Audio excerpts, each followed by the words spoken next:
Hello guys, welcome ulit sa ating travel ano. Andito na naman tayo sa napakagandang lugar. Ayan, travel na naman po tayo kasi hindi pa tayo makapagdagat manghuli ng kung ano-anong pwede nating hulihin. Wala pa tayong time. So dito muna tayo sa travel. So napadaan naman tayo dito sa napakagandang lugar no. Ito, panoorin niyo na lang to guys. Ayan. Makikita niyo yan, sobrang ganda dito.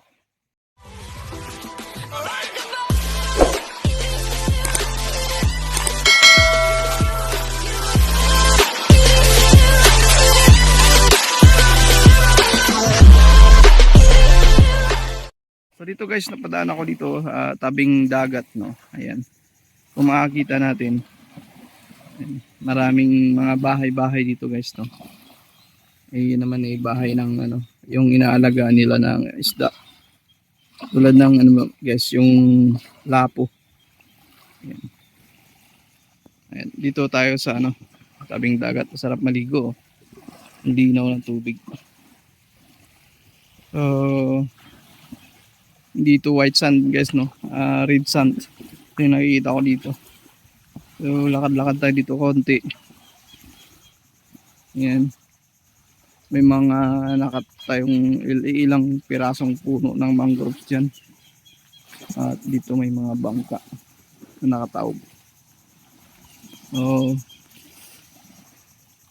siguro sobrang ganda rin manguha dito ng shells kasi alam ko marami rin yan dito sa lugar na ito. So dito guys, enjoy lang natin. Sobrang ganda talaga. Nakaka-relax yung mga lugar na ganito.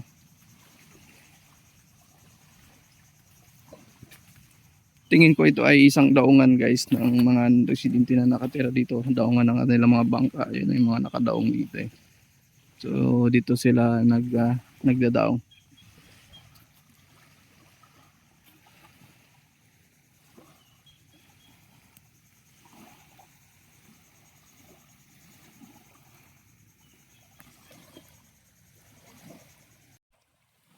So ayan guys, ito isa rin sa mga nadaanan natin napakaganda rin dito guys. Ayan, tahimik yung lugar. Wala pang mga nakatira dito. Medyo malalayo pa yung kabahayan. Ayan, daanan lang natin to. So kinunan ko lang ng video. Ayan.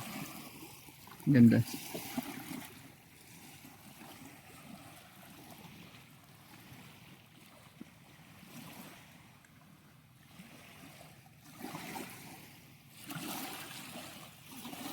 Parang ang sarap maglakad papunta doon guys. So lang malayo na yun. Hindi na natin naabutin yan guys. Ganda. Ganda ng lugar.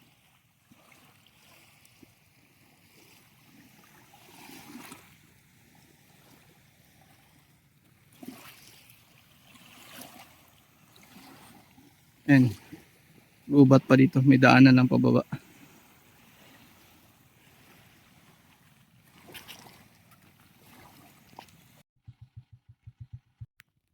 At ito guys, sobrang ganda ng view kung makikita natin yan. Ang ganda dito guys.